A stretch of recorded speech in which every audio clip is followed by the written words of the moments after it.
Ja on detsember käes ja aasta tagasi saatsime oma Karoliina metsa ajateenistuse Kuperjanovi pataljoni ja nüüd ta tulebki tagasi. Ajateenistus on just värskelt lõppenud ja vaatame, mis on siis esmamuljed, kui on saabunud tagasi koju.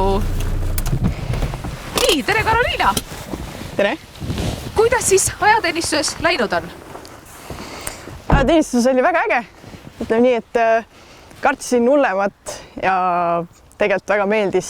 Soovitan kõigil minna kindlasti, kellel vähegi huvi pakub siuke teema. Ja mida siis viimase 3 kuu jooksul seal ajateenistuses tegid? Viimane 3 kuud me toetasime põhikutset. Põhikutse on siis uued ajateenijad, kes tulid oktoobris ja õpetasime neile metsategevusi. Suurepärane, mul on väga hea meel ja kõigil vaatajatel ka kindlasti, et oled lubanud meil kursis olla oma tegemistega ja suur aitäh Naiskodukaitse poolt ja väike Dünamo raadio sulle. Suur aitäh!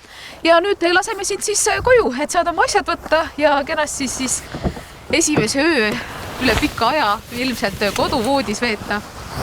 Nii et suur aitäh sulle ja siis loodame, et pead seal kohtume jälle ja loodetavasti siis Naiskodukaitse sõdurioskuste kursusel oled instruktorina ka kindlasti abiks. Kindlasti.